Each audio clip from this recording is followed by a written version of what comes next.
Hello friends, welcome to my channel solution. आज हम start करेंगे बी फार्मेसी के सब्जेक्ट फार्मास्यूटिक्स के मॉड्यूल 1 के one of the most important topic जिसका नाम है पोसोलॉजी। अब हम पढ़ रहे हैं पोसोलॉजी के बारे में, तो हमें पता होना चाहिए कि एक्चुअली पोसोलॉजी क्या होती है और हमें क्यों रिक्वायर्ड है पोसोलॉजी। पोसोलॉजी डिराइव्ड होता है दो वर्ड से, पोसो और लॉजी। पोसो यानी क्वांटिटी, यानी हाउ मच, कितना चाहिए, ठीक है, और लॉजी यानी होता है स्टडी। एक्चुअली हम लोग पोसोलॉजी में डोज कैलकुलेशन करते हैं।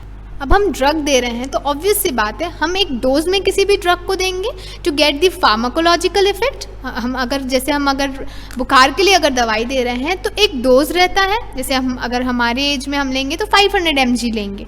हम 500 mg क्यों लेंगे? क्योंकि वो हमारे लिए इफेक्टिव होगा, वो हमारी बॉडी के लिए डोज है, उतना डोज हमारी बॉडी को इफेक्ट करेगी। बट अगर हम 250 mg लें तो वो हमें नहीं करेगी, हमें थेरेपेटिक इफेक्ट नहीं देगी, वो हमको डिजायर्ड इफेक्ट नहीं देगी, वो हमारा बुखार ठीक नहीं करेगी। क्यों नहीं करेगी?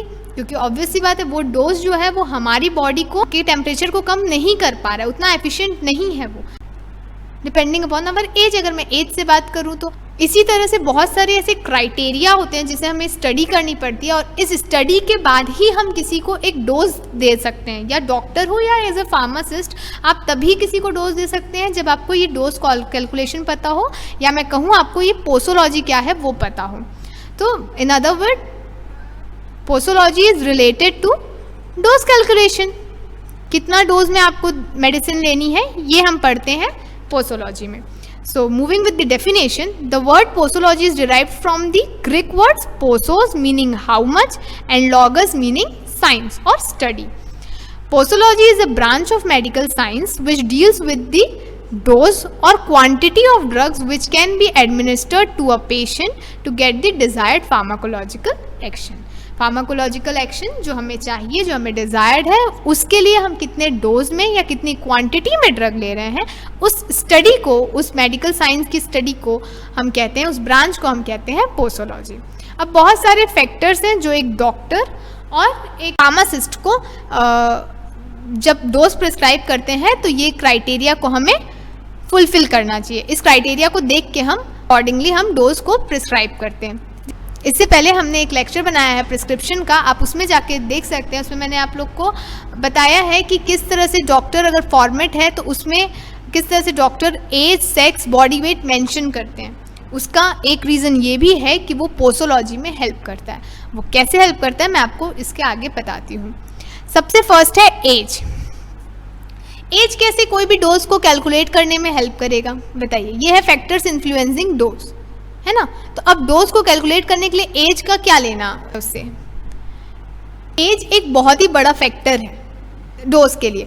जैसे कि 3 एज है, अगर आप कंसिडर करें, child, young and old age, ठीक है। चाइल्ड यानी बिलो 12 अगर आप देखें तो इनकी कैपेसिटी एब्जॉर्प्शन की अलग है। डिपेंडिंग अपॉन द एज आपकी फार्माकोकाइनेटिक प्रॉपर्टी बदलती है, ठीक है। जैसे आप देखोगे कि छोटे बच्चों को जल्दी कोई भी चीज़ सूट नहीं करती। वो जब छोटे होते हैं तो बोलते हैं ना कि नहीं, पेट दर्द हो रहा है, तो कभी उल्टी हो रही है उनको, कभी कोई इशू आते रहते हैं जब इंसान छोटा रहता है। क्यों? क्योंकि उनकी मेटाबॉलिज्म वीक होती है, उनका एब्जॉर्प्शन, मतलब जो उनकी फार्माकोकाइनेटिक प्रॉपर्टीज़ रहती हैं, absorption, distribution, metabolism and excretion, वो वीक होती है compare to young age. Young age में अगर आप कोई मेडिसिन देते हैं तो वो ज़्यादा जल्दी एब्जॉर्ब होती है, और ओल्ड में आप ऑब्वियस सी बात है वो फिर कम हो जाती है उनका एब्जॉर्प्शन और डिस्ट्रीब्यूशन और मेटाबॉलिज्म। क्यों? क्योंकि इस समय आपकी मेटाबॉलिक एक्टिविटी कम होती है, इस समय आपकी मेटाबॉलिक कम होती है। तो हम डिपेंडिंग अपॉन द एज हम चाइल्ड को कम देंगे डोज, यंग को ज़्यादा दे सकते हैं डोज, और ओल्ड को भी हम कम देते हैं। क्यों? क्योंकि इनकी भी कंपैरेटिवली यंग कम होती है मेटाबॉलिक एक्टिविटी। तो उस हिसाब से हम एज के हिसाब से हम इस तरह से डिस्ट्रीब्यूट करते हैं कोई भी डोज को, ठीक है। जैसे अगर हम बात करें चिल्ड्रंस, तो चिल्ड्रंस जो होते हैं वो बेलाडोना और डिजिटैलिस टाइप की चीज़ को ज़्यादा अच्छे से टॉलरेट कर सकते हैं। लेकिन अगर आप वही किसी ओल्ड पर्सन को दे दें वही डोज, तो वो उस चीज़ को टॉलरेट नहीं कर पाएंगे लार्ज डोज में, वो स्मॉल में कर लेंगे।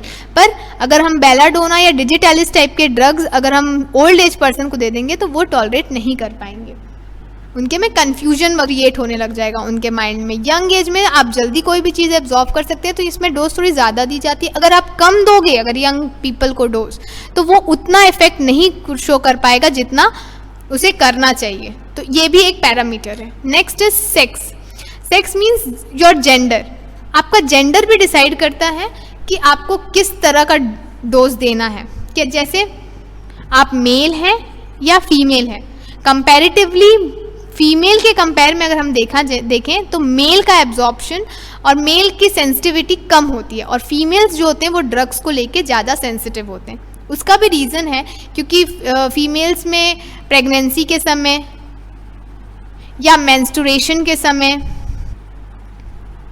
या लैक्टेशन के समय हार्मोन्स चेंज होते रहते हैं, तो ड्रग का फार्माकोकाइनेटिक प्रॉपर्टी भी चेंज होता है। फार्माकोकाइनेटिक यानी एब्जॉर्प्शन, डिस्ट्रीब्यूशन, मेटाबॉलिज्म, डिस्क्रीशन, तो ये सारी प्रॉपर्टीज़ भी चेंज होती रहती हैं। और प्रेगनेंसी में हार्मोन्स चेंज होंगे, मेंस्ट्रुएशंस में चेंज होते हैं, तो इस लैक्टेशन के टाइम पे, तो इस टाइम पे डॉक्टर्स क्या करते हैं, कुछ मेडिसिन को प्रोहिबिट कर देते हैं, नहीं देना पसंद करते, या कम डोज में देते हैं, या अकॉर्डिंगली डिसाइड करते हैं कि अब कितना डोज इनको देना है जो इनको फार्माकोलॉजिकल इफेक्ट हो, जो कि मेल्स में नहीं होते। तो उनके लिए अलग डोज होता है। अगर आप फीमेल में से कंपेयर करें तो फीमेल्स जो होती हैं वो अल्कोहल की मोर सेंसिटिव होती हैं, और मेल्स जो होते हैं वो कम। अब जैसे बार्बिचुरेट्स भी एक ड्रग है, अगर कोई मदर जो कि अभी प्रेग्नेंट है और अगर ये ड्रग ले लिया बार्बिचुरेट, तो क्या होगा, वो हो सकता है कि मदर के प्लेसेंटा को क्रॉस कर दे और बेबी को इफेक्ट कर दे। तो उस समय आप बार्बिचुरेट्स नहीं दे सकते।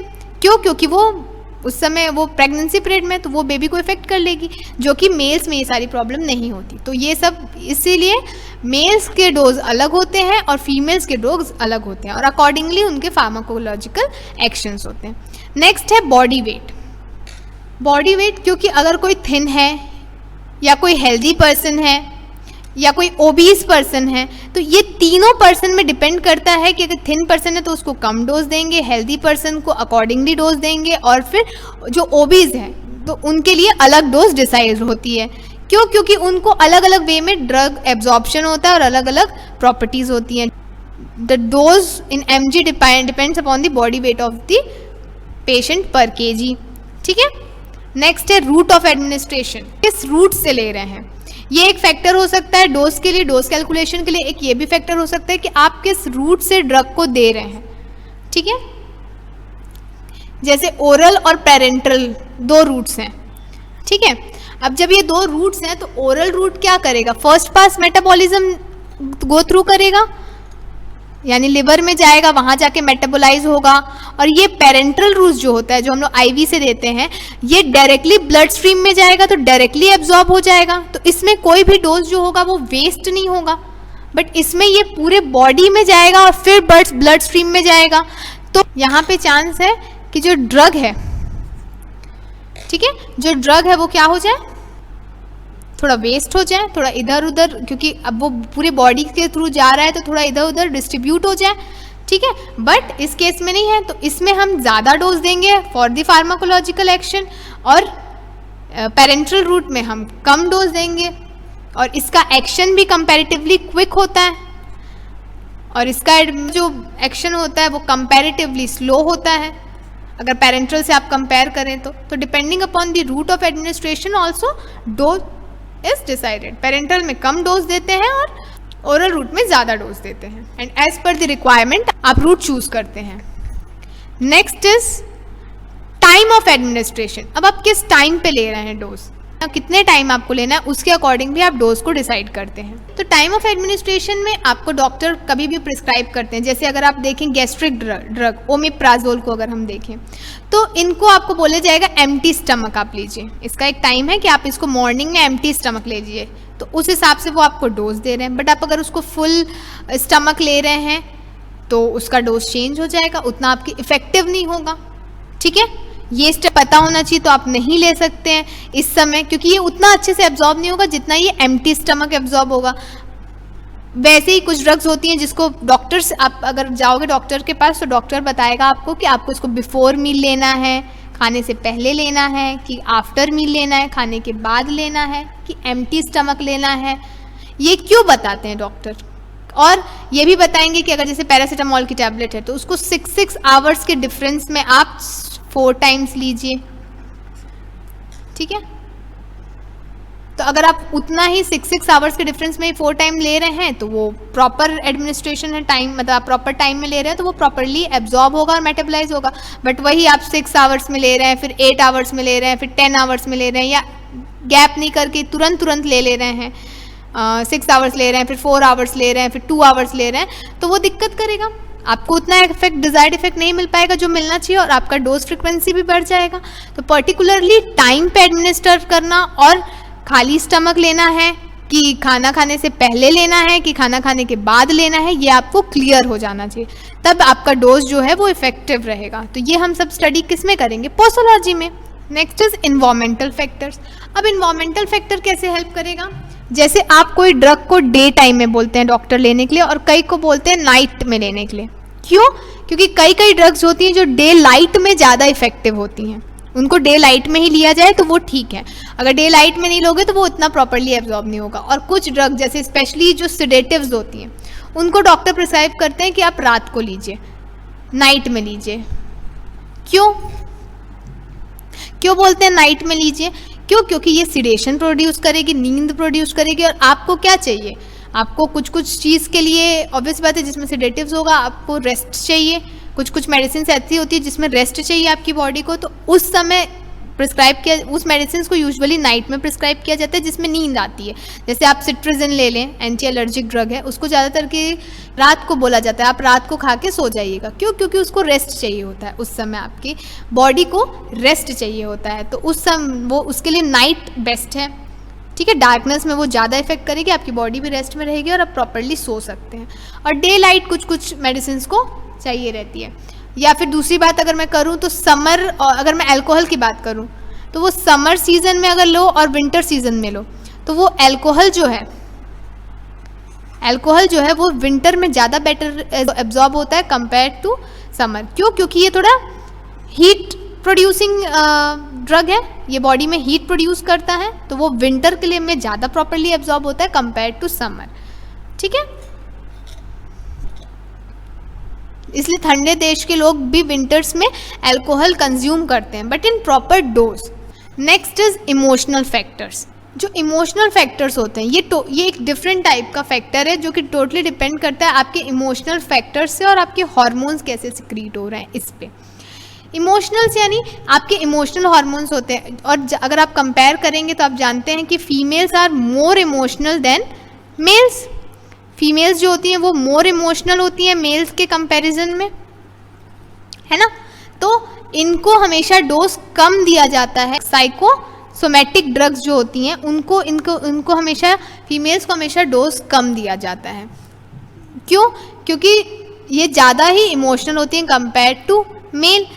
एक ये केस हो गया। दूसरा केस है, अगर मैं आपको ऐसे समझाऊं तो ये एक प्लेसिबो इफेक्ट भी क्रिएट करता है। जो इमोशनल फैक्टर्स होता है वो एक प्लेसिबो इफेक्ट क्रिएट करता है। प्लेसिबो इफेक्ट यानी कि साइकोलॉजिकल इफेक्ट। साइकोलॉजी हमारे इमोशंस पे डिपेंड करती है, ठीक है, हम कैसे इमोशनली हैं। अब जैसे कि आप अभी 12th पास किए, ठीक है, तो अब 12th पास करने के बाद अगर आप नीट का एग्ज़ाम दे रहे हैं, अब आप नीट का एग्ज़ाम दे रहे हो, मैं आपको बोलूँ कि आप ये चीज़ कर सकते हैं, आपको मैं मोटिवेट करूँ, हाँ आपसे तो बहुत इजी है, आप कर लोगे, आप एक बार रिवाइज कर लो, आप अच्छे से कर सकते हो, आपके में है वो कैपेसिटी, आप हैं वो कैपेबल, आप उतने आप हैं, आपके अंदर वो कैपेबिलिटी है कि आप उसको नीट को जो है वो क्लियर कर सकते हैं। तो आप में एक अलग इमोशन आएगा। हम जब कोई भी सॉन्ग सुनते हैं, कोई मोटिवेशनल सॉन्ग सुनते हैं, तो हमें एक अलग सा मोटिवेशन आता है, एक अलग इमोशन जनरेट होता है, और उससे हमको क्या आता है, एक पॉजिटिव एटीट्यूड आता है ना, आता है ना पॉजिटिव एटीट्यूड कि हाँ हम ये चीज़ अब कर सकते हैं, हाँ हम ये चीज़ करेंगे। जब हम ज़्यादा डिमोटिवेटेड होते हैं तो हमें बोलते हैं मोटिवेशनल सॉन्ग सुनो, वीडियो सुनो। क्यों? क्योंकि इससे एक पॉजिटिव एटीट्यूड आता है, जिसके वजह से भी ड्रग जो है वो इफेक्ट करती है। प्लेसिबो इफेक्ट का आपको मैं बेस्ट एग्जाम्पल बताती हूँ। अगर आपको कोई गैस्ट्रिक प्रॉब्लम है, ठीक है, तो मैं पेंटाप्राजोल या ओमीप्राजोल कोई ड्रग दे रही हूँ आपको, और आपने सोच लिया है कि नहीं इससे मेरा ठीक नहीं होगा, तो वो ठीक नहीं होगा। और आप सोच लियो कि नहीं मैं अगर कोई होम रेमेडी ले लूँ, मैं जीरा पानी पी लूँ या मैं अजवाइन काला नमक खा लूँ और उससे ठीक हो जाएगा, लेकिन इस ड्रग से ठीक नहीं होगा, तो वो फिर अजवाइन काला नमक से ही आपका ठीक होगा, वो होम रेमेडी से ही आपका फिर ठीक होगा। क्यों? क्योंकि आपके दिमाग में वो इमोशंस हैं कि नहीं मेरा इसी से ठीक होगा। तो इसीलिए बोला जाता है आपको हमेशा कोई भी अगर आप ले रहे हैं ड्रग, तो आपके अंदर में ये इफेक्ट होना चाहिए, ऐसे नहीं बोला जाता, ये एक्चुअली इफेक्ट करता है। आपकी साइकोलॉजी में ये चीज़ होनी, आपके साइकोलॉजिकली आपको रेडी होना चाहिए कि नहीं ये ड्रग मुझे इफेक्ट करेगी ही करेगी, तभी वो ड्रग आपको इफेक्ट करेगी।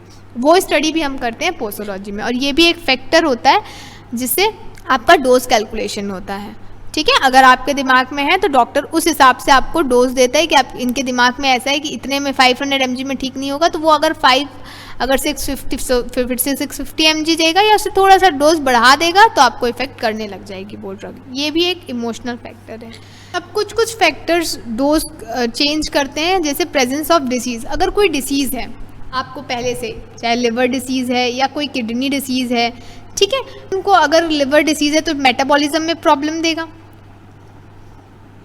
ठीक है, अगर कोई किडनी डिसीज़ है तो एक्सक्रीशन टाइम उसको प्रॉब्लम देगा। ठीक है, उसका एक्यूमुलेशन होने लगेगा बॉडी में। ठीक है, तो मेटाबॉलिज्म या एक्सक्रीशन टाइम पे प्रॉब्लम कब देगा? जब उनके में पहले से ही कोई डिसीज़ है। तो depending upon the disease also dose is decided. कैसे? क्योंकि अब लिवर डिसीज़ है तो फिर हम अकॉर्डिंगली थोड़ा कम देंगे डोज।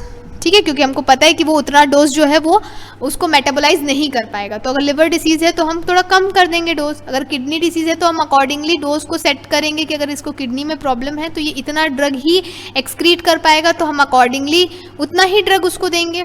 ठीक है, हम नॉर्मल पर्सन जितना उसको डोज नहीं देंगे। तो presence of disease also decides the dose, कि आपको कितना डोज देना है। तो ये भी स्टडी हम करते हैं पोसोलॉजी में। Next is accumulation. ठीक है, अगर मैं एक्यूमुलेशन की बात करूँ तो जैसे मैंने आपको अभी प्रेजेंस ऑफ डिसीज में बताया कि किडनी डिसीज है या लिवर डिसीज है। ठीक है, तो अगर मैं आपको बताऊँ कि लिवर डिसीज है, ठीक है कोई, तो अगर लिवर डिसीज है तो वो मेटाबोलाइज नहीं कर पा रही है उतना डोज को, और आप नॉर्मल पर्सन जितना ही डोज दे रहे हैं, तो वो क्या स्टार्ट कर देगा? बॉडी में ड्रग का एक्यूमुलेशन स्टार्ट कर देगा। Drug will get accumulate in the body, यानी डिपॉजिट होना लग जाएगा ड्रग, है ना, क्योंकि भाई अब लिवर तो उतना मेटाबोलाइज नहीं कर पा रहा है, आप नॉर्मल दे रहे हो जो कि हार्म करेगा बॉडी को। ठीक है, और अल्टीमेटली वो हार्मफुल इफेक्ट ही तो देगा ना। तो जब वो हार्मफुल इफेक्ट देगा तो फिर हमें हमारी बॉडी को सफ़र करना पड़ेगा। तो इससे अच्छा ये एक्यूमुलेशन वाली प्रोसेस ही ना आए, तो अकॉर्डिंगली डोज को डिसाइड किया जाता है कि एक्यूमुलेशन वाली प्रोसेस ना आए। हम क्या कर सकते हैं? हम डोज ही कम कर देंगे कि जितना वो मेटाबोलाइज कर सकता है उतना ही हम डोज दें। ठीक है, ये इफेक्ट करता है पोसोलॉजी को। ठीक है, नेक्स्ट इज एडिटिव इफेक्ट। जब कोई भी 2 या मोर ड्रग्स को एडमिनिस्टर करते हैं, ठीक है, 2 और मोर ड्रग्स को एडमिनिस्टर करते हैं और उसका फार्माकोलॉजिकल इफेक्ट जो होता है वो इंक्रीज हो जाता है। ठीक है, उस केस में हम कहते हैं कि एक ड्रग ने दूसरे ड्रग की एक्टिविटी को इंक्रीज कर दी अच्छे सेंस में, तो उसे हम कहते हैं एडिटिव इफेक्ट। जैसे कि हम एफिड्रिन एंड अमीनोफाइलिन को एक साथ एडमिनिस्टर करते हैं for the treatment of bronchial asthma. Asthma के ट्रीटमेंट के लिए एफिड्रिन और अमीनोफाइलिन को हम एक साथ एडमिनिस्टर्ड करते हैं for the treatment of asthma. क्यों? क्योंकि ये बोलना चाहिए ये एक ड्रग और ये 2 ड्रग, ये दोनों ड्रग मिलके ज़्यादा अच्छा इफेक्ट देती है in the treatment of asthma, इसीलिए। ठीक है, तो बहुत सारे चीज़ में हम कॉम्बिनेशन थेरेपी भी यूज़ करते हैं, that is additive effect. Next is synergism. इसको ध्यान से समझिएगा।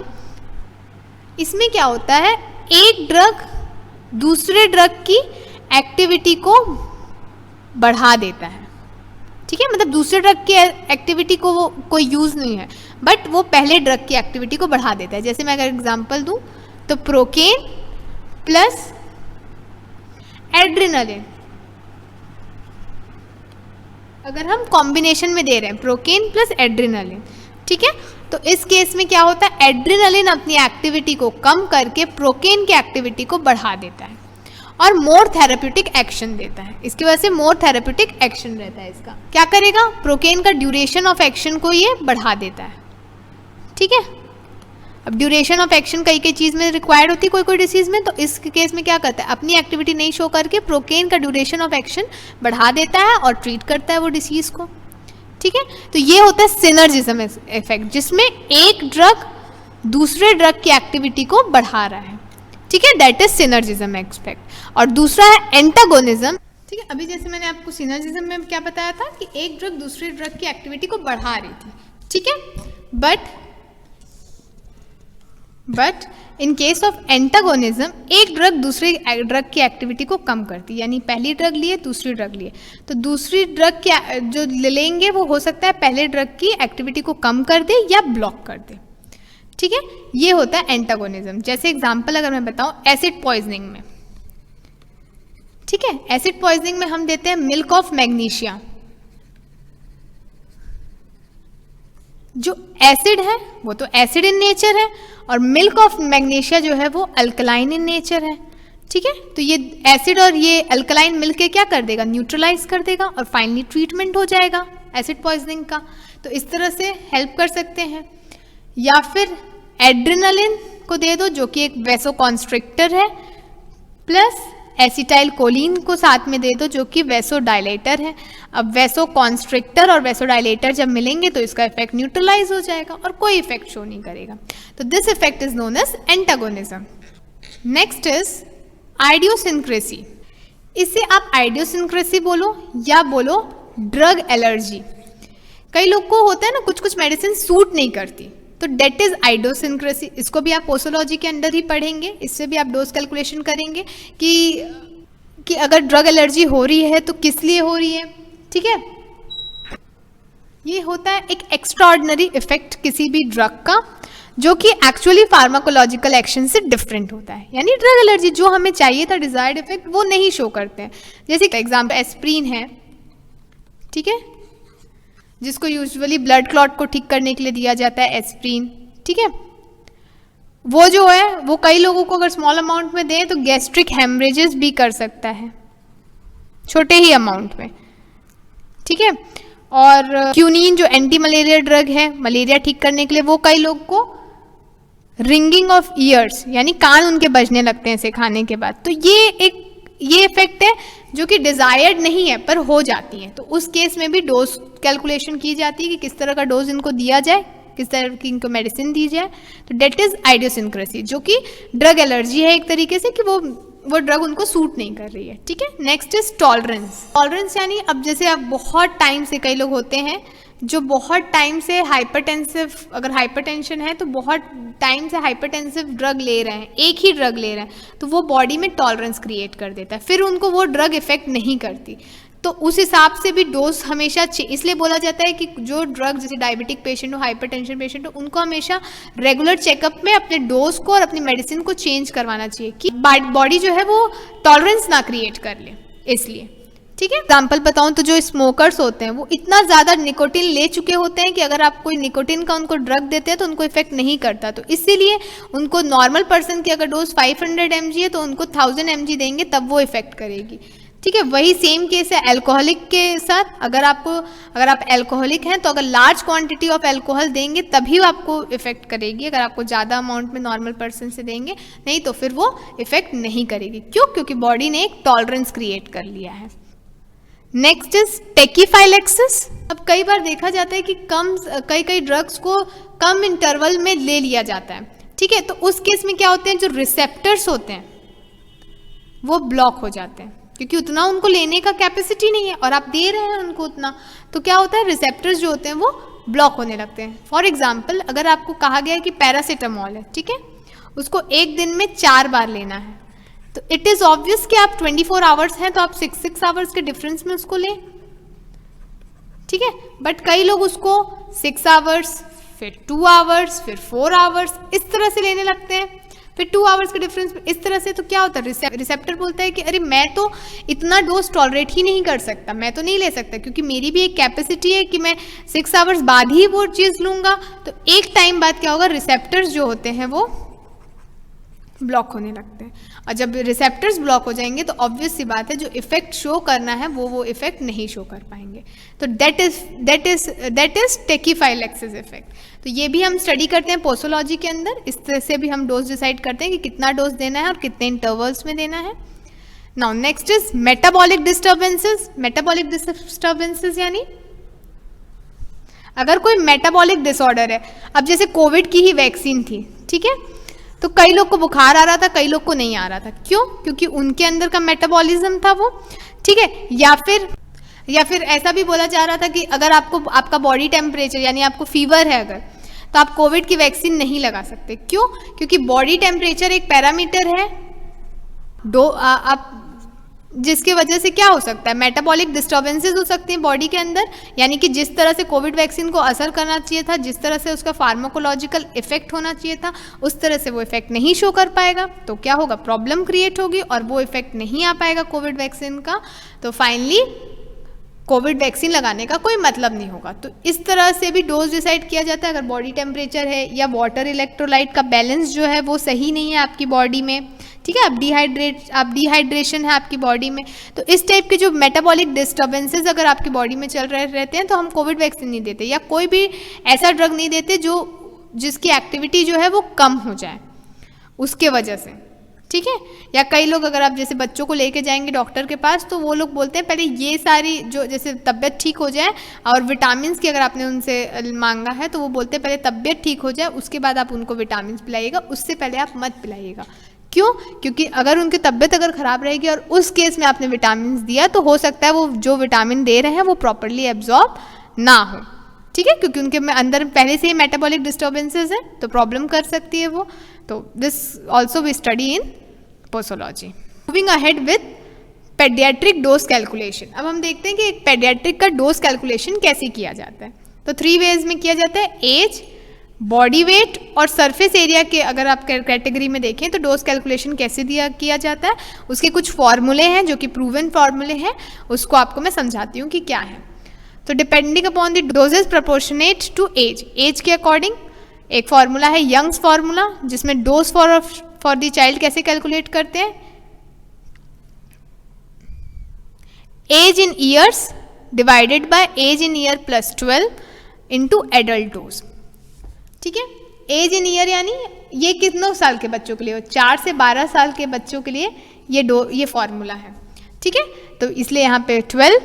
एडल्ट डोज क्या है, जो भी डोज होता है एक स्पेसिफाइड डॉक्टर के पास कि अगर एडल्ट को 500 mg देना है तो वो 500 mg देंगे, वो है एडल्ट डोज जो कि डॉक्टर प्रिस्क्राइब करते हैं, ठीक है। फिर वो जो भी बच्चे का एज होगा वो हम यहाँ पे लिखेंगे, जैसे 4 ईयर है तो 4 प्लस 12 इंटू 500, इस तरह से डोज निकल जाएगा हमारा, ठीक है। सेकेंड फॉर्मूला है डिलिंग्स फॉर्मूला, ये यंग एज के लिए है, थोड़ा 12-20 तक की रहेंगे तो उनके लिए है, 12 to 20 एज के लिए या उससे थोड़े बड़े, उसमें एज इन ईयर्स जितना भी एज है, suppose 18 years divided bye 20 into जो भी एडल्ट डोज है वो। तो इस तरह से आप कैलकुलेट कर सकते हैं बेस्ड ऑन दी एज।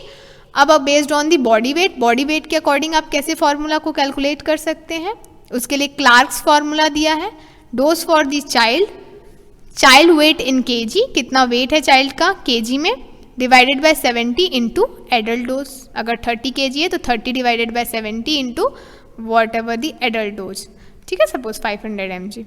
फिर depending upon the surface area, कि सरफेस एरिया कैसा है उसका, तो percentage of adult dose is equal to surface area of the child, एक चाइल्ड का, divided by surface area of the adult into 100। Surface area child का कितना है और एक एडल्ट का जो भी प्रिस्क्राइब्ड है वो कितना है इंटू 100। मतलब आपकी बॉडी वेट के अकॉर्डिंग आपका डोज, बॉडी सरफेस के अकॉर्डिंग आपका डोज कैलकुलेट होगा।